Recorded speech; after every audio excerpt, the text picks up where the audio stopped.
All right, so good morning, everyone. We'll go ahead and get started. This week's call, we do have a couple of reminders for you. So to get right into it, we have been getting a few questions about the dropout report and when that will open.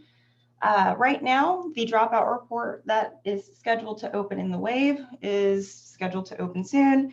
I still do not have a ETA on when that will open, but we will be having training beforehand so you know all about the report before it is open and make sure that you understand the layout and everything like that.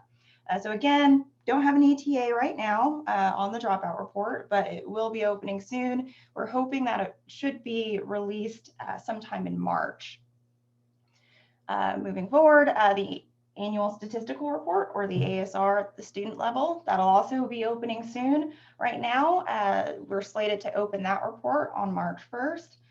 So the guidance right now is for everybody who has a stake in handling this report to look at your attendance registrars to make sure that that is accurate, to make sure that as the state is requesting for your students' attendance and calendar information, that is accurate. So by the time that report opens, you'll be good to go, and you can focus on any attendance that is actively happening rather than any attendance that has previously happened since the FQSR is closed.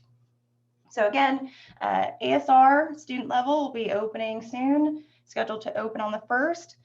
There do have a little bit more information about the ASR, but that'll be in another slide.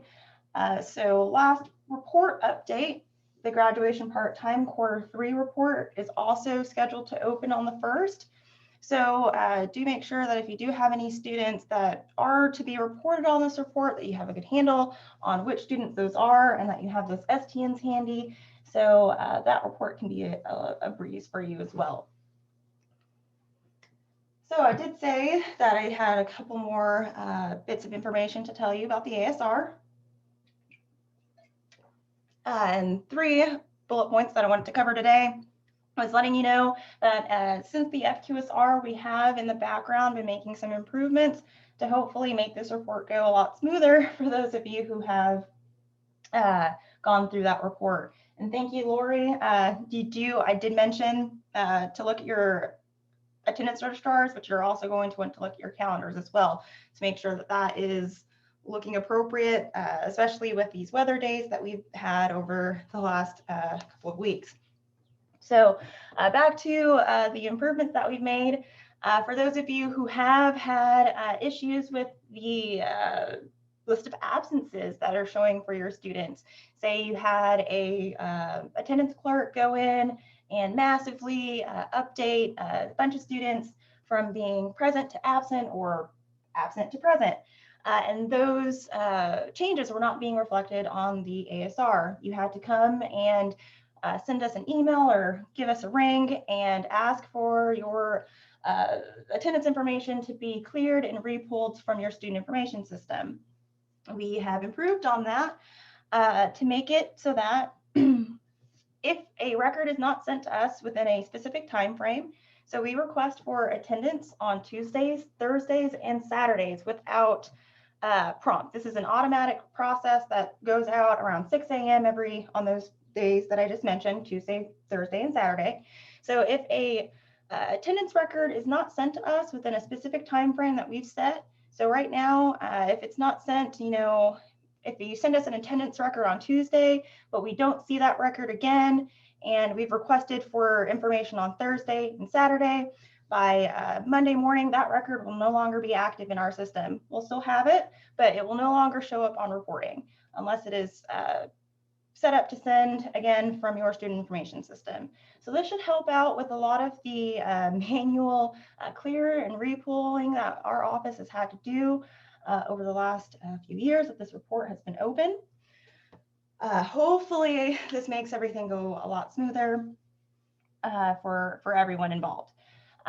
And the last thing that we do have for improving the ASR, we have heard a lot of suggestions from districts and from internal SDE staff who does help out with this report, and we're improving a bit of interface for you guys.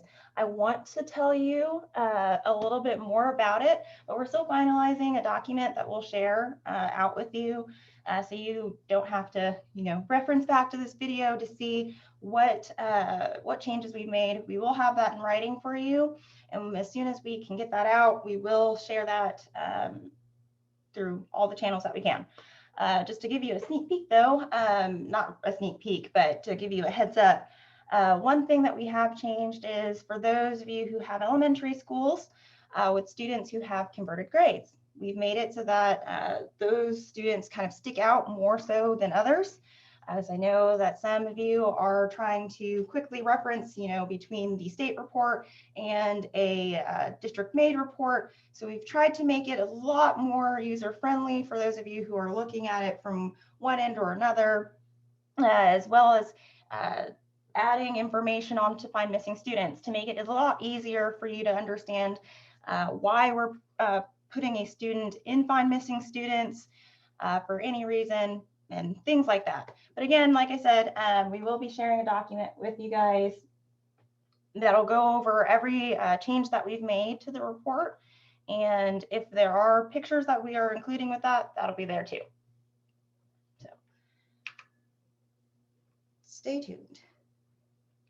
All right, so onward to the special education data project. A few weeks ago, we were asked if we could talk about this, and I said we will be able to soon. And so we're going to be talking about this in more detail on March 11th during this weekly wave call. Later on today, as mentioned in one of the bullet points, the Special Education Office has sent out guidance that you probably have gotten by now on Tuesday and Wednesday. I went out to 2 different sets of groups in the special education listserv. And so we'll be sending out that same guidance if you haven't gotten it later on today. And it'll go over the changes that we'll be making to the data exchange between your student information system and EdPlan. So like I said, we will be going over this in more detail on March 11th. We'll have some of our special education data staff on the call to help us out if there are any questions that you may have that our office may not be able to answer. And so to go over this kind of briefly about what this project is, right now, for those of you who have who are aware, we are currently exchanging data files with EdPlan on a daily basis. And this is a kind of a manual, there has to be a person involved, data exchange. And so the information that is in EdPlan is essentially a day or 72 or 48 hours behind any changes that you're making in your student information system. We are moving to a process where it is almost instantaneous. We're getting information from your student information system 24/7, 365 days in the year. So there's no reason why we could not exchange data with EdPlan in a kind of instantaneous fashion. And so after many years of effort, we're finally able to schedule a rollout date, which is going to be around the 1st of May right now. This is really exciting because this means that any changes that you're making in your student information system, say you put in any exit code for a student, within an hour or 2, depending on your student information system, EdPlan should have that information. And so the timing of you having to wait between putting in information in your student information system, waiting for it to get up to the state, and then waiting for it to appear in my data, that all is going to be gone. So again, like I said, I want to talk about this more, but we will be talking about it in more detail on March 11th with our special education data staff. So we will be sending out a notice about this later on today through our newsletter. So if you are getting those, you will get that information. But if you aren't, and there are staff that you want to join that call, do make sure that they register for the weekly wave on March 11th. They can always unregister themselves afterwards. So if they don't want to join any other calls, they can just join the 11th call and then never again. So I do hope that a lot of you do show up for that March 11th call. It'll be very detailed. That document that we'll be sending out this afternoon is also very detailed. It'll tell you exactly what will happen if you put in this exit code or this entry code. This is what will happen in EdPlan. There's not very many changes from what we're currently doing. For those of you who are our SIS staff, or for those SIS vendors that I know are on the call, there should not be a whole lot of change in your day-to-day. It's just a change in the timing of how we're exchanging this data. So that about covers everything that we needed to talk about this week from our perspective. So I'll go ahead and stop the recording and open it up for any